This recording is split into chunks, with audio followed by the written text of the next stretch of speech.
Yes? Yes. Okay, we're recording. And of course, Hannah, you know, I talk differently, let's say, to a woman that I'm trying to get with, you know, because I don't want to show that woman my worst side. You present, you know, when you're on a date or when you're, interviewing for a job, you know, you don't, you know, but with you, I can be annoyed, irascible, as you can with me. And we provide each other with a space in which we can be all aspects of our personality. And that's a good thing, isn't it? It's kind of a relief, you know, isn't it? Yeah, but you can a lot of time overstep that line, or one can overstep and be, I choose to be, not really caring and nice. I do care and I am kind. I do care and I am kind. How are you, Daniel? Good, yeah.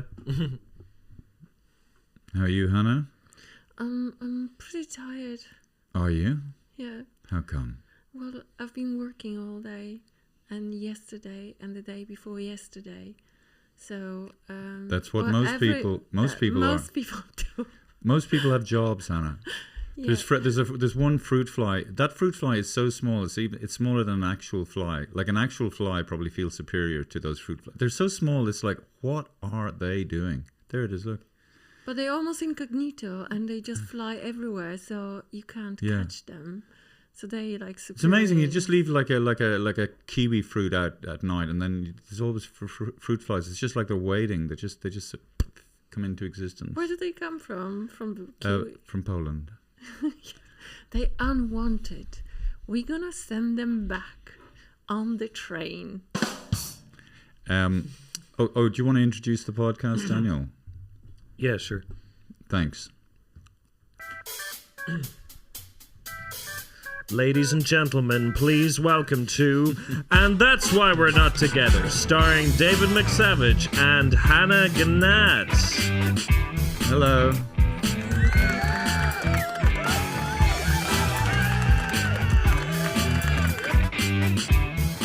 Welcome, Daniel, over there. And who else? The backbone of the show. we're leaving the music really playing quite long. Mm-hmm. Yeah, dynamic. Mm-hmm. And can we welcome someone else? Yeah, go on. Who? Hannah? No, I don't know. Guest? Oh, God, Hannah. You know, I called you earlier because I wanted to know what my tax number was, right? And then on the phone you said, do you not know? Like, why would you say that? Like, do you think I was ringing you up and I knew what my tax number was and I was just for the crack just saying, oh yeah, hey, I'm pretending not. No, I do actually know what my tax number is. A VAT number, I should say, VAT number. But why did you say, do you not know? I know, because it's really annoying. Was it a learning moment? You're quite a teacher, aren't you? You know what I mean, Daniel? Sorry, just let's break that down. You ring somebody up. Hey, do you know what my VAT number is? Do you not know it? I thought you wanted to be a grown-up. I thought that you wanted to be a part of a society. Yeah, that's right. That's right. I think you're right. You know, to do your VAT is it once every 2 months. You shouldn't look at it as a big problem, as a big chore. It's just part of being grown up and part of living in a society where you contribute and pay money for the general upkeep and welfare of your fellow citizens. And yourself. And yourself. Yeah, like, you know, the road's supposed to be built from tax money, you know, the health service, the schools, the education. Although I never trust politicians that they spend money the right way. So did you hear that Graham Linehan, the writer of Father Ted and the It Crowd, was arrested. The IT crowd. What did I say? It crowd. He was arrested flying from the United States to the UK. He was arrested in Heathrow Airport by 5 armed policemen for a few tweets that he had tweeted. I'm not on Twitter, right? And I think the most grievous, is that a word? Grievous one was where he suggested to women that if, these are his words, if a man dressed as a woman came into a woman's bathroom, that if that person doesn't leave, he should punch the girl should punch him in the balls. Have you heard about this? I've heard today on the news that he appeared in court. Yeah. So I'm not sure, was he held in the cell? Yeah, he was held for about an hour and questioned. But it just made. Did you hear about it, Daniel? I just saw the headline. I didn't. Yeah. It just made me think, oh guys, come on, let's all this, trans this and anti-trans this and everything. I mean, around that stuff, can't we just let it all go and just come on. I've heard his interview with Joe Rogan, and my God, he's a really broken man. He's not really he's not really entertaining. I mean, he doesn't with his whole story. It's all very tragic, soapy. He's so obsessed with trans women, and that's. He just maybe gone too far because his battle is not as important, I think. Mm-hmm. I mean, we want to protect women and don't take away their rights. But on the other hand, if there's someone who feels transgender, we have to accept that as well. It's such a small amount of people as well. It's so tiny, right? I think if you want to talk about it, we have to prepare. I'm not prepared to talk about it. You have to be really, your mind has to be really sharp and, really put your arguments in front of you. So don't you think so, Daniel? Yeah. I mean, if you're talking about it haphazardly, it's... it's such a hot topic. You know what I mean? There's other things. He moved to the States now. He doesn't live in UK anymore because all the avenues are closed in front of. Nobody wants to cooperate with him. He really burned all the bridges. His work requires team of people. You can't produce anything by yourself. Yeah. Even if you write, you need a team of writers, you need a producer, you need actors, you need, an agent, whatever. And he couldn't get any of that over in the UK. No, I think he had prepared, or he was in talks about doing Father Ted the musical. Oh yeah. And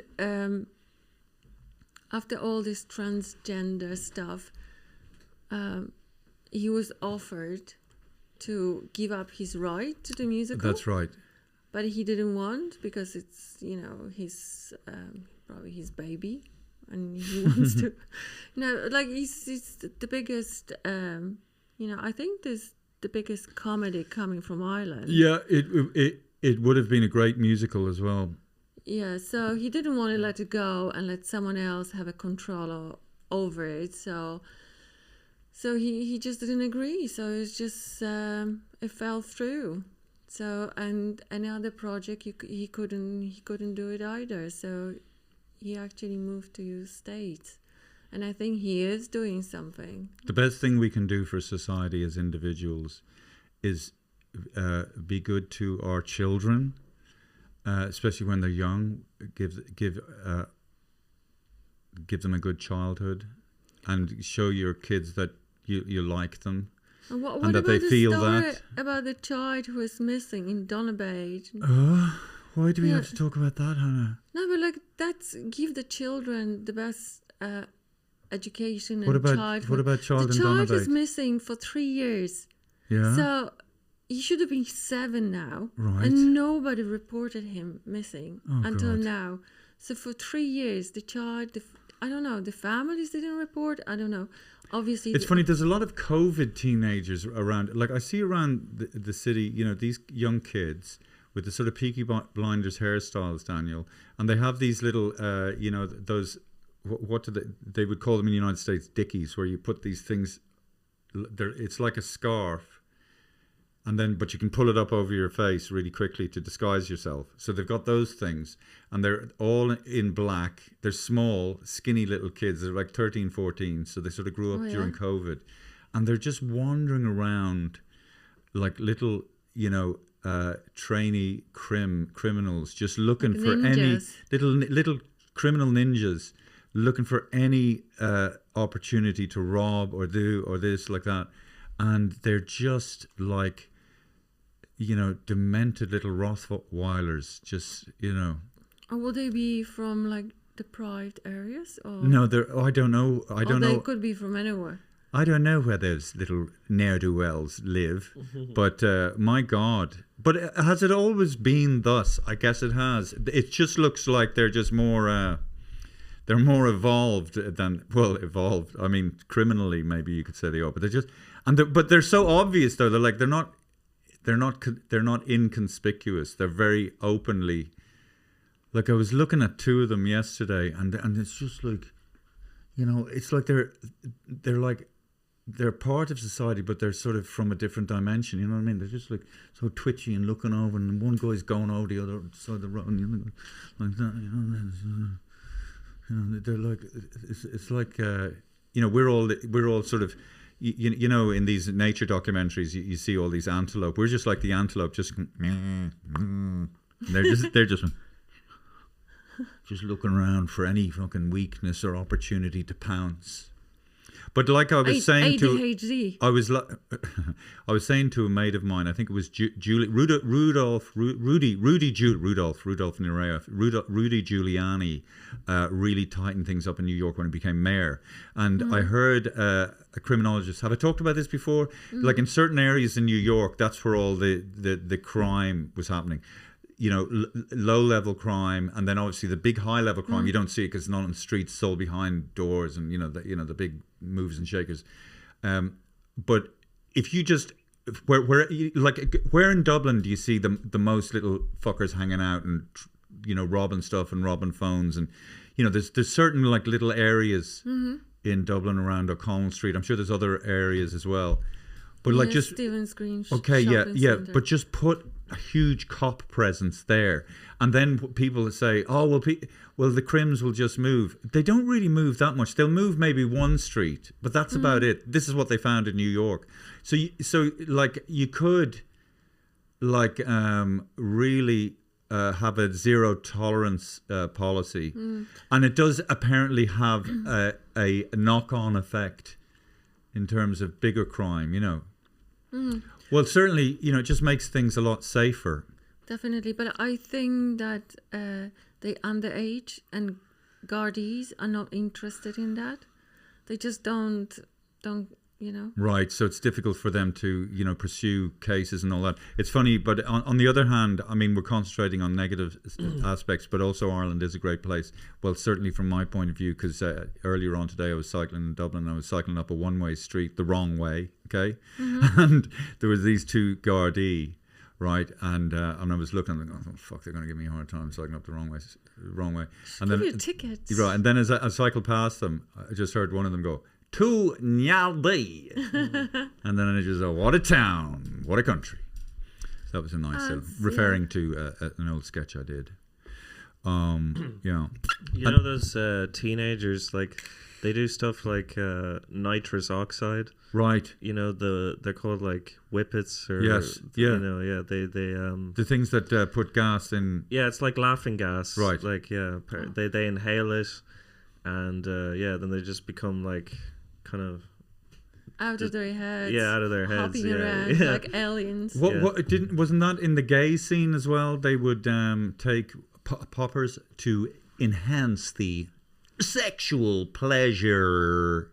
But wouldn't teenagers get poppers? But then the poppers didn't work anymore. So to enhance my sexual pleasure, I had to bash myself on the head with a lemon-flavored brick. But finally that lost its novelty, and to enhance my sexual what, Hannah? What was the message? Oh no, I was just asking Eddie Malarkey, who runs the Crackdown, who was on tonight. Because it's always good to just pop in and do 10 minutes and just keep the keep yourself sharp. Keep the wheels turning, the comedy wheels turning. I was also talking to a mate of mine, and she had been working in hospitals, right, for many years, and this phrase came up where she was talking about the Swiss cheese model. Have you ever heard of that? No. Have you, Daniel? No, I don't think so. Right, and she was trying to explain it to me. So the Swiss cheese model, let's say if you would apply the, this is a term that if you're in the medical area, you'll know about it. So each slice of procedure, if it lines up and all these holes line up, then terrible catastrophic things can happen. I don't really fully get it, but I should get it. I just wish I could get it. But why don't you get it? You explained the fucking Swiss cheese model to me now. I just think that's what they mean. If there's a lot of holes in the procedures are not worked out, then they create one big hole and the procedure collapses and it's not valid and needs to be redone or whatever. It's just like, it's a funny title. Yeah. I would just let's look it up. No, don't look it up. Swiss cheese model. So, maybe there's a amount of holes you can have in well, then model. they should have the fucking cheddar cheese model where there's no holes in any of the slices of cheese. There's no holes. So if it was cheddar sliced cheese, we don't have vials that can kill you and vials that are can't kill you together. And Swiss cheese has like really big holes. Should I say what AI says? Go on, son. It illustrates how accidents happen when multiple layers of defense, represented by slices of Swiss cheese with holes, failed to prevent a hazard from passing through. Say that again. It illustrates how accidents happen. How accidents happen. Yes, got that part. When multiple layers of defense. Multiple layers of defense. Okay, so a door is one layer of defense. Okay, wait. Yeah. Just want to hold it there. So the defense to someone coming into this house, one of them is the door. One of them is the lock in the door. Mm-hmm. Right? Yeah? Yeah. So, go on. So, yeah. They're all slices of cheese, Swiss cheese with holes, and they fail to and if there's failures in those Swiss cheeses, then they fail to prevent a hazard from passing through.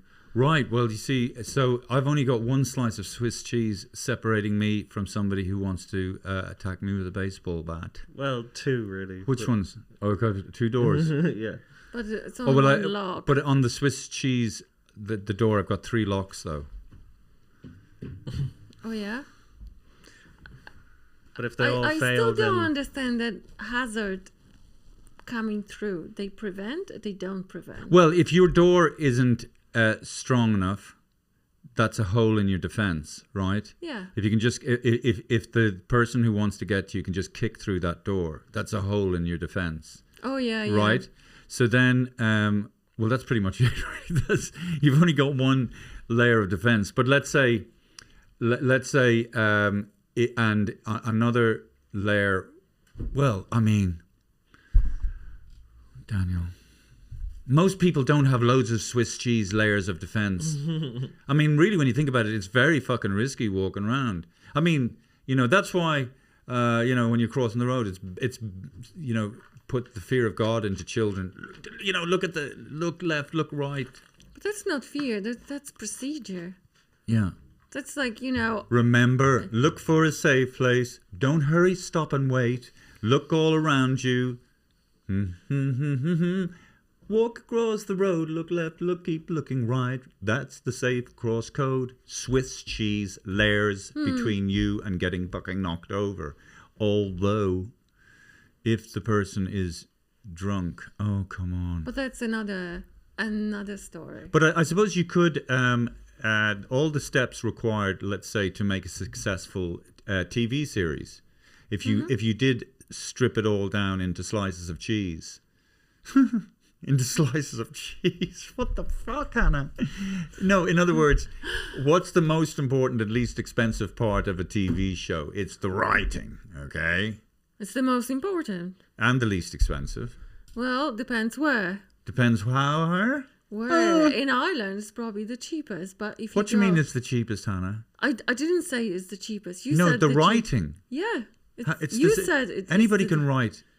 But not anybody can write a good story. Not any story you can turn into TV show. Oh yeah, but it's the most. Yeah, but what I'm saying is, it's the most important part of a TV show, but it is the least expensive. Well, I'm saying if somebody is writing something, if it's one person, obviously it's a very rare thing to be able to do, but that's why it is the most important. But that's why it's but paid Martin McDonagh writes money. His script with a pencil on a legal pad. Yeah, and it's cost nothing to do a pencil and a legal pad, but it's definitely the most important part of the process. That's the big hole in the first part of making a great thing. Is the hole would be the fucking story being a load of shit.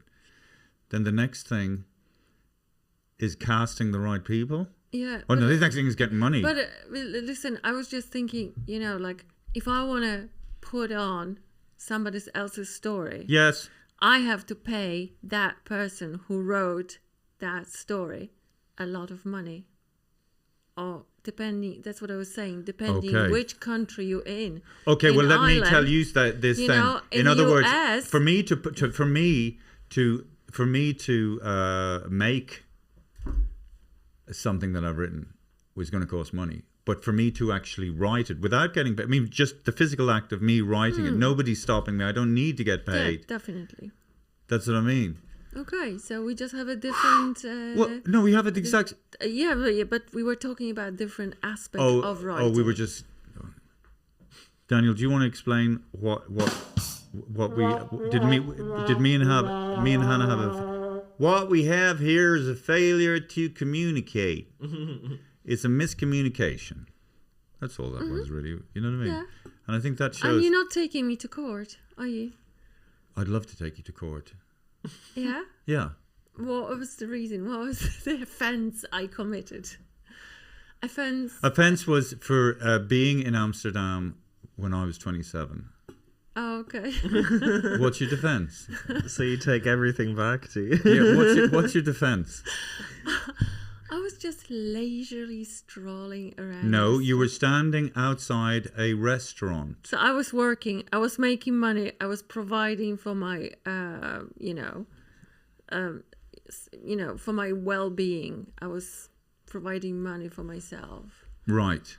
And then I happened to be with a busker, and I was sitting at a cafe. And you invaded and my space. Yeah, but why the hell were you standing outside the cafe? You should have been inside waiting tables. Well, those guys who were running the restaurant, they had an idea that... You're just a big lump of Swiss cheese, Mama. Yeah. There's so many holes in your slices. Oh, Christ. That doesn't sound right, Daniel. Anyway, there you go, folks. We tried to explain to you the Swiss cheese model as it's a metaphor that is used commonly in hospitals. I don't know. I mean, I think I've made a fool of myself. I found it very... Although when I was talking to my sister Claire, who is a consultant, as she was saying it to me, I was going, I got it. Yeah. And then we should have her on the show to and explain. then 2 minutes later, and then it just made me realize, wow, she is a clever one. Mm-hmm. She's my youngest sister. She's a smart cookie. I mean, it's something to what is it? It's like it's over 10 years of study or 11 years. I don't know. Yeah. It's insane amount of study. It's good to be a doctor because then after 10 years of learning, it's not 10. It's like basically a big chunk of your life. Like by the time you're actually qualified, you're almost dead. And the thing is, like, people are saying, when you think about it, consultants are overpaid. Well, fuck face. You do what they do for 15 years, and then like if you're going to dedicate your life to something as well, and also if you're saving lives.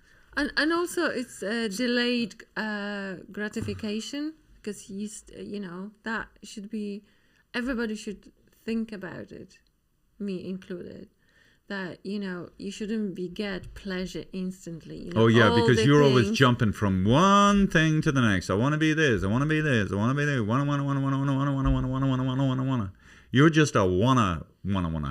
If you're from the planet Wanna, and they have transported themselves to Earth. Wanna. Hello, who are you? I wanna be. Yeah, I'm not from this planet. Okay. There are some people who don't feel a thing that they are from this planet. Really? Yeah. Yeah. I think, It's funny to think like that. There's no other signs of any other, life anywhere else in the universe, and it's my theory that we're just a complete anomaly. We're just a complete fluke. We're like the lottery multiplied by infinity. Like the chance that we are here is so infinitesimally small. Infinitesimally. But some people suggest though that because there's such a happenstance of like the sort of Goldilocks Yes. effect, that we just happen to be in the right Yes. space at the right time. Right. Yes. And that like. And all maybe it can come to the fact that there is some sort of higher creator that created, not necessarily as we know it, like as God, but as like some sort of maybe higher intelligence. Yeah, or the universe is a being of itself. And maybe it's all around us. Yeah. Well, it is. It is all around us. Yeah. Because the very fact that we exist means that the means to our existence is that thing. We talk about intelligence or creativity, or the sun itself. Like, the way you get an electricity bill. Can you imagine if you had to pay for the sun? The sun, it's free, and it provides everything. Or oxygen. We just What a solar panel. we're the only solar panels got nothing to do. We're with the it. only creatures that pay to live on our planet. We pay to live on our planet. Yeah, it's funny, isn't it? And yeah, we pay to live on our planet. But if you use to go back to the Swiss cheese model or the Goldilocks zone or getting all the ducks in a row, like that, we are exactly, in this orbit around the sun, and it's exactly the same at the right size. It's not too hot. It's not too cold. We're revolving at the right. So we're going round, but it's not exactly round. It's sort of elliptical, and we're spinning as we're going round, and we're sort of spinning on the axis a bit like that, and then the moon is spinning around us, and the moon, as it goes round us, pulls the tides in and pulls the tides out, and within. Oh yeah, and then there's a big magnetic field around the Earth, which stops most of the deadly rays from the sun from killing us. Like, so there's so many, let's say, slices of Swiss cheese, but that are affecting us positively. It's quite incredible when you think of all the things that had to happen for you and me to be sitting here on this podcast talking about things that are way beyond our understanding. It's incredible. But we still build weapons of and we still build weapons, and we still, firing each other and screaming about, you said this and I said that, and how dare you do this, and this is my land. This is my land. This is your land. You know what I mean? Yeah, we're in each other's heads. We have to live and let live. That's why I liked Copenhagen and Denmark so much. Like, you could slag off, make fun of people in Denmark, and they wouldn't do anything. Well, they didn't take it personally. They didn't take it personally because they knew who they had their own value, and they knew what they stood for. So if somebody was saying you're shit, well, I know myself. I'm from Denmark. I'm clearly not shit. I've been doing quite a lot well recently, so. That's pretty much your opinion, and it kind of says more about you but you're so angry. you would say a comment like that without knowing me at all. You know, they're very rational. Yeah. Whereas in Ireland, if you say somebody's shit, you know, like, you know, it really affects, it really affects us. Like we're in each other's heads. You know, you can't say that to someone. Well, he can or she can say that. You can't say that they can't say something. You know, just get out of each other, give each other this bit of space. But I mean, maybe we're like that because, you know, I don't know. Or if someone says you're shite, you just say they're shite back to them. That's the way to do it. Yeah, that is the way to do it. That is the way to do it. That's the Trump way, isn't it? You're probably the worst person I've ever met in my life. You probably. Hey, I think you're a shite comedian. Well, I think you're probably the worst member of an audience I've ever had, and I've had hundreds of thousands. You're probably the worst. Yeah. But well, people talk about people standing up to bullies. This video came up in my Insta feed. A young woman from Ireland was protesting in Berlin, anti-war protest, pro-Palestine protest, and her name was Kitty O'Brien. This German police officer punched her in the face, not once, but twice. Did you see this? No, I didn't. I heard about it. Oh, right. And the police officer, you know, looks like a real fucking, like little weird little mommy's boy or something, little side parting. But the kind of man that can so easily punch a woman in the face like that has done it before. And I mean, this guy should get kicked off the fucking police force immediately, right? I don't know, I kind of felt a lot of different things, like emotional or proud of this woman, Kitty O'Brien. She had a lot of courage, you know, and she got punched once, then punched again, and then had the sort of presence of mind to hold up.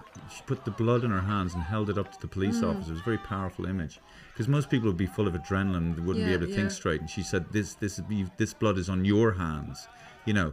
But you could see that the blood drained from her face a bit because she was quite faint, but very courageous. You know, standing up for what she believes in. Yeah. It was the same guy punched her twice in the face. I mean, I'm sure that'll come out that this guy is off the force immediately. But you know, honourable mention to Kitty O'Brien. Very proud of you, Kitty O'Brien. And what's the story? Is she being arrested or? No, I can't imagine. She didn't do anything. Arrested for what? No, hitting the police officer with her face, hitting his fists with her face. What? Oh yeah, I don't know what, but she was in the video. She was taken away, so she'd probably be held at most overnight. Sure, I was held overnight in Munich. David, stop it. Do you remember that? No, I don't. You remember I was for busking, and the cops came up to me. We had complaints from you, and I was like, "Fuck you!" And then, woo! He didn't Handcuffs. punch you in the face, though. No, but I was held overnight anyway. Okay. Yeah. Okay. What else, Daniel? What are you laughing at? I just saw this clip from. Have you ever watched New Highs with Travis Kelce podcast? Daniel, can I have some of that Coke? It's very little. Can you just close it and throw it at me? Throw it at me. I'll just take a little schmeckerel. Nice. Oh, apropos Coke, I just heard on the radio that this is the first, the most bought brand in Ireland. Yes. Product, That's Coca-Cola. because of me. Coca-Cola. So it's the most popular, number one product bought by Irish people. Right. Yes. It's Coca-Cola. Let's keep it going. What were you saying about Travis Kelce. Kelce? Is he going out with Taylor Swift? Yeah, so they were having a break, and then They had a break. No, they in a podcast. Oh, In a podcast, because he does the podcast with his brother. Right. New Heights. It's called New Heights. But and he's going out with Taylor Swift, yes, and who I is a think, singer of Pop Musica. everybody knows who they are. You don't need to Pop introduce music. them. So, but she came. She wanted to come on their podcast. So they came back from holidays earlier, and so she came across so perfect, like, like she's like a domestic goddess. Her, and they so in love. It's almost unreal, like, because like. How did she come across like a domestic goddess? Yeah, because she says if I don't go on tour, at home and I'm baking. Yeah. She's apparently obsessed with baking, Right. like with sourdough bread. She's worth $1.5 billion. I know. She can buy, like, I mean, go on, yeah. Sorry. But that's what she likes to do. Yeah. She's apparently like she likes knitting, yeah. and she knits two things. I don't remember now. It's just like purses and something else. Yeah. And she's so in love with Travis Well, I Kelce. mean, let's say she wasn't Taylor Swift, and you met somebody and said, "All right, Mary, how you doing? Do you know I love baking? Oh, brilliant, yeah. Oh, and I knit. Okay. Anyway, Mary, I'll see you next Tuesday. You know what I mean?" Yeah, but it's sort of really sweet because What's so seemed- sweet? It's just because it's Taylor Swift. Like, it's sweet. Yeah, because if she she's- said, "I like to garden," you would have had the same reaction. Would you have? I can't believe you're a Swiftie. You're not even her. You're not even her not a demographic. Swiftie, Like, but I grow was really up. taken Oh my aback God. how nice she came across, and like you're like so in love they were, Because she's getting the rain. it's like What must there? it seems like she came across so normal. How can you be normal when you have like the most successful Daniel, why am I ever being annoyed by tour? this? Daniel, can you make sense of this? Because she's like the most awarded sort of a female musician, or maybe musician at all times. Well, I think it's putting people on a pedestal because of their success or their I mean, Can we do an AI thing where we can write a song like Britney Spears? Britney Spears, no. Britney Spears, oh, not Britney Spears, Taylor Swift. Yeah, I like Britney Spears. Oh, God. I always like her early songs. What is it? ChatGPT, is it? Mm-hmm. Chat Please help us. GPT. Yeah. Write a song. Okay. Accept all. Can write a song? How am I going to say it? Like, You just have like to just ask it a question. Just like, can you write a song in the style of Taylor Swift? about what? about failed relationship. yeah, no, about baking sourdough yeah, bread. no, about a bicycle accident. Okay. Why a bicycle? Well, I'm just saying anything. Oh, because you love your bicycle. About sourdough bread. Okay, what can you write? What is it, Daniel? Can you write a song in the style of Okay, Taylor's? okay. Can you write a song? In the can talk to it. in the style, You can talk to it. in the middle of it, Hannah, and she's doing that style of Taylor, and that made me type the wrong words. So angry with her. I mean, you're not fucking doing it, are you, love? ChatGPT would Yeah, understand your Daniel, mistakes. Daniel, about erectile dysfunction. Erectile. Why does it always have Oh, to be Christ. sexual? Erectile, because we're dudes and that's how we roll. Erectile dys. That's how you roll, David. That's how I roll, Daniel. Can you write a song in the style of Taylor Swift about erectile dysfunction? No. Sure. Here's a tasteful and emotionally honest song in the style of Taylor Swift, blending vulnerability, storytelling, and metaphor. It's written from the perspective of a partner navigating emotional complexity of erectile dysfunction in a relationship with empathy and a touch of bittersweet humor. Titles and full lyrics. I mean, Look, it's there. so the title is Still the Spark. Style Taylor Swift folklore midnights era intimate lyrical piano. Oh, it doesn't have the music, but it gives me the lyrics, is it? Mm-hmm. Yeah. You lit the candles, I dimmed the lights. We're dancing slow in the hush of night. You touch my hand, I feel the heat, but something's quiet underneath. You tuck away, you say I'm fine. I trace the worry in your spine. You know, like, trace the worry in your spine. Like this is something you should fix, but love was never built on tricks. And pre-chorus. And I know it hurts your pride, like a storm you couldn't ride, but baby, I just need your heart tonight. Chorus. You don't have to stand tall to be strong.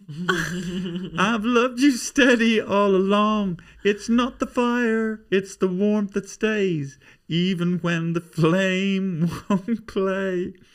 And I see you, even when you're not sure. You're still the man that I adore. Forget the fight, just hold on, hold me tight. You're still the spark in the darkest night. Anyway, we laugh pretending it's no big deal. But silence tells me what you feel. You think you're less, but love don't weigh on things that fade with time and age. Anyway. Yeah, like, you know, it's actually incredible how fast it has been written. And actually, I saw. Oh, let me know if you'd like a more humorous. How do I do that? Let me know. Just say yes. Okay, so this is a song in the style of Taylor Swift about erectile dysfunction. We kiss like fireworks on the 4th of July. Clothes on the floor, stars in your eyes. But when we got down to the main event, well, let's just say my soldier went absent. What the fuck? ChatGPT, You looked at me like, is this a joke? I laughed it off, then nearly choked. Tried to blame the wine or Mercury in retrograde. But girl, let's face it, I just underplayed. I don't know. Oh, that was... It's not your dress, it's not the mood. It's not the candlelit fondue. It's just a thing that sometimes dudes go through. It's not you. It's my blood flow. Tried to rise, but it said no. I'm still the man you met last fall, even if I can't stand up tall. Yeah, I know it's kind of tragic, not quite the night we planned. But baby, love ain't all about the magic. Sometimes it's just holding hands. Anyway. So this is a song now Hannah's come up with in the style of Taylor Swift about sourdough bread. Hannah will do her style and I'll accompany with the guitar. Okay. The title is You Need Me? You need. Oh, right. That's Need the play on bread. words. You need me. Okay. You need me. So the song is but called... I rose without okay, you. Wait. This is the title. Okay, so the title of the song is You Need Me, But I Rose Without You. Yeah. Is it? Okay. 2, 3, 4. You said it's me or the starter, and I chose the jar. Name him Yeastwood, kept him warm like a star. Fed him every morning, whispered, you got this chump. While you rolled your eyes and moved out of the lamp. You said I used to rise for you. Now I just rise dough. We'll be right back. God, there's going to be a lot of editing in this We'll be podcast. right back I after said these that's commercials. rude, but technically accurate though. Okay. So it's kind of playing with words and all that kind of shit. Yeah.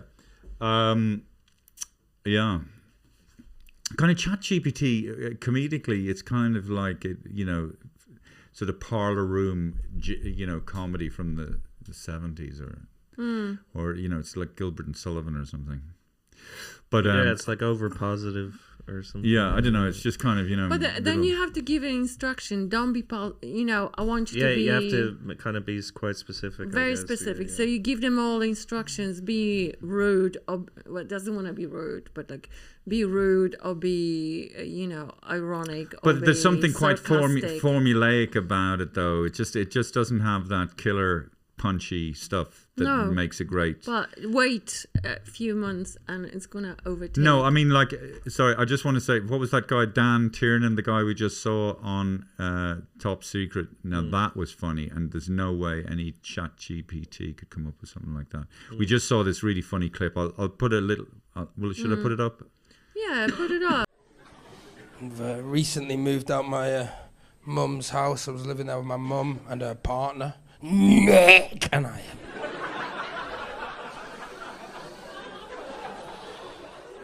I try and hide it, but the truth is I don't really get on with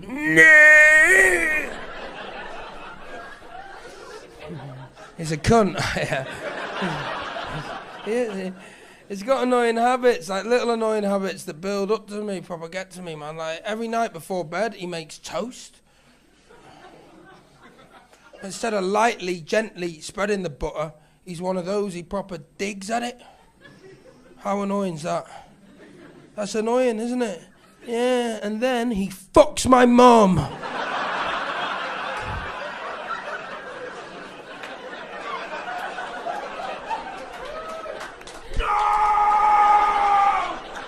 That's my mummy! That's my milk, am I? Okay, anyway, I think this guy restores my faith in the future of comedy. I think he's very, very funny, and I like his style. It's very good. Okay. Well, that's just the nature. That's the nature of the beast. Yeah. Oh yeah. So next week we have Willa White. He's coming on Tuesday. He's really funny. Where are you going? Are you heading off? I'm going away for 2 weeks. When? On Monday. Where are you going? I'm going to Japan with my boyfriend. In Anandio. Where, Daniel? What? What'd you say? In Anandio. What's in Anandio? It means the fuck. Oh, that's right. Anandio. Oh, I know only kawaii. No, that's right. Because I heard that a lot in Tokyo. Nandayo, bakaro. So what the fuck are you doing, you stupid cunt or whatever? Well, they don't. It's funny, they're not that rude. Oh, some of them are, yeah. Nandayo, bakaro. Well, so definitely the Yakuza that I was when I was interacting with them down in the. What are you laughing? Because you sound like you like hardcore mafia. Yeah, I was busking, Yeah, busking, and the Yakuza come up to me. One guy. Oh, they wanted to extract some money for you. I was playing in this place, Exit 19, Ikebukuro Station. I'd play there every night for about an hour and a half, from about 10 till 12, and these salary men would wanted some. And these this guy, I talked about this in the podcast before, and this Yakuza guy showed up, and then he showed me a knife, and but I didn't realize he was threatening me with it. I just thought he was showing it to me, so I went up and looked at it and I said, "Oh yeah, that's a good knife." And so in his mind he's thinking, this guy's a fucking crazy motherfucker. He's not even a killer. He's not even the slightest bit threatened by the fact that I'm holding a knife. Crazy, huh? Yeah, but that's how I rolled. But when you think about it. That version of Nandeo Bokaro is just like somebody in Dublin. Go on, you fucking, I'll smash your fucking face. You know what I mean? Or, I'll fucking beat the shit out of you fucking cunt. I'll fucking smash your fucking face in. Like, anyway, I'm just saying, humans, no difference between anybody. We've got way more in common than we have not in common. We're exactly the same. Every single human can mate with any other human. We can all have kids together. We're all the same. Come on, can't we all just bake bread and be married to Travis Kelce? Yeah, be more like Taylor Swift, sourdough bread. Taylor who? It's funny, attention. So many things come and go, novelties, but I'm always fascinated by women, not just the physical attributes and sexual side of things, but just how they think, how they are. They're just, thank God, you know. It'd be great if we had a totally different, like if there were three biological sexes or 4. You know, there's men, women, Frengles and Jangledees. Okay. Aren't we having like transgenders and No, but they're intersex? genders. Yeah. Aren't they different genders? Like, so if you wanted, you know, you could have sex with a woman if you wanted a human, and you could sex with a glander if you wanted. You mean like an alien? I don't know. Yeah, if you wanted to, instead of having a baby, you'd have a chair. A frugal scoop. A frugal scoop. A frugal scoop. I'm a frugal scoop. I don't know where we're going with this, guys. No, you have to cut it out. It's Why? ridiculous. It's ridiculous. It's not very clever. Oh wait, this podcast is not clever anyway. It's just supposed it's supposed to put you to sleep. I think it is a little bit more maybe clever if you've got the guests, because they bring something new. So you're going to Japan. Where are you going in Japan? I'm going to Tokyo. Tokyo. Tokyo. Can you count to 10 in Japanese? No. I have to Can you, learn. Daniel? No, I can't. Can you? Oh, what? Oh, yeah, I can. Ichi, ni, san, shi, go, roku, nana. Anyway, but the thing is, do you remember Japan, Daniel? Yeah, I remember. Yeah. What memory do you have? Me, Hannah, Jack, and Daniel went to Japan. I mean, well, obviously Tokyo being real massive and huge, and like so many aspects to it, and then the bullet trains, the sort of quaint villages, the Japanese style kind of houses. Is that what you remember? Ryokans. We stay And in do you remember ryokans. the way the Japanese thought you guys were really cute all the time? Well, especially Jack, because he had blonde hair. Oh God, they were going Yeah. crazy, weren't they, around Jack? Yeah, they were just Kawaii, kawaii. and ruffle his hair because he was really blonde Oh, I know. and cute Oh God. as a pot of honey, and they wanted to eat it. Yeah. They probably thought he was an anime character or something. Yeah. Like manga style. And they're very sexually advanced in the sense that, you know, like they have those manga cartoons, and they're readily available.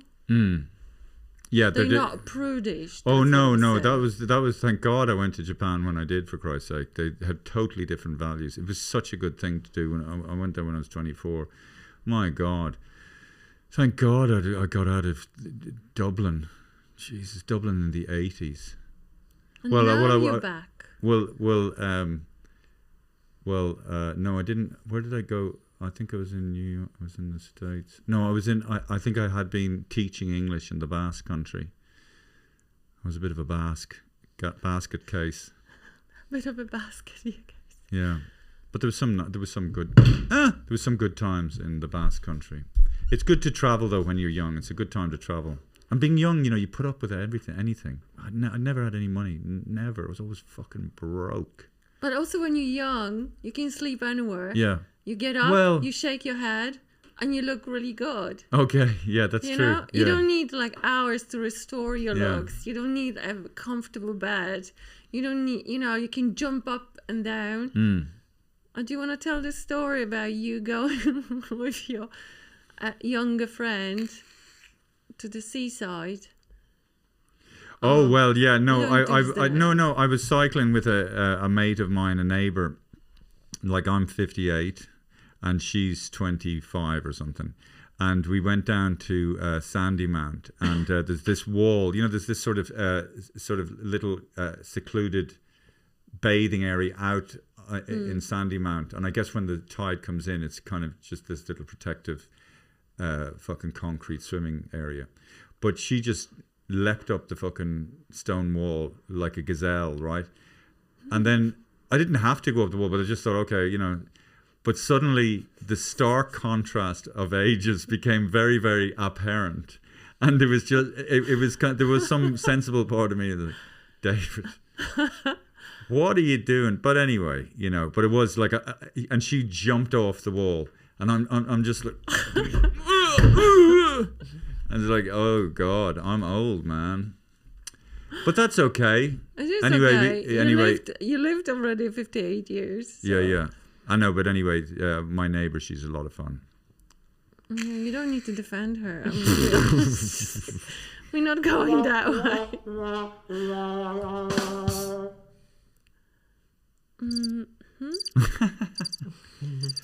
My neighbour is a lot of fun, Your Honour. And but sometimes I have thoughts. Oh God. And sometimes I have. Well, I fancy loads of different women, Hannah. Yeah, it's fine. I mean, I have no problem. I mean, like, yeah. Do you fancy different men? No, I fancy only one.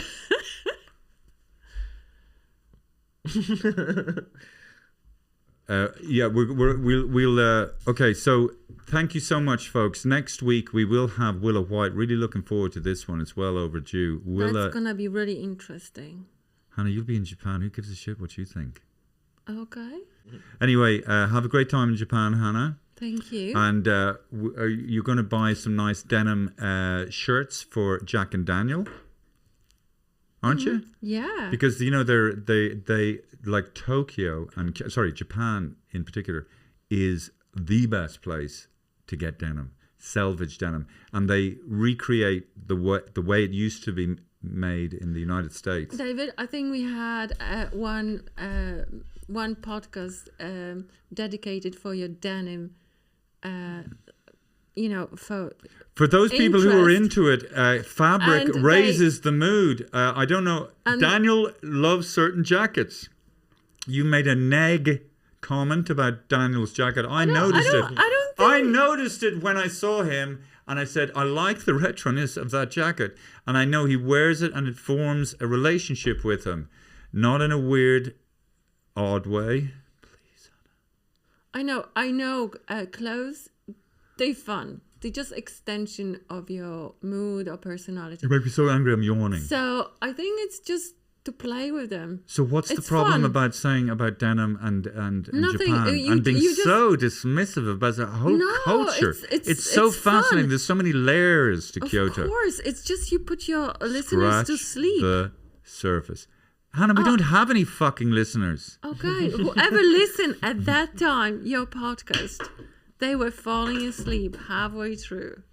Yeah, it's your podcast, David. It's your podcast. I want to talk about fucking denim. Yeah, you fucking talk about whatever you want. You're ashamed. Shame on you. And that's why Well, why are you not playing the...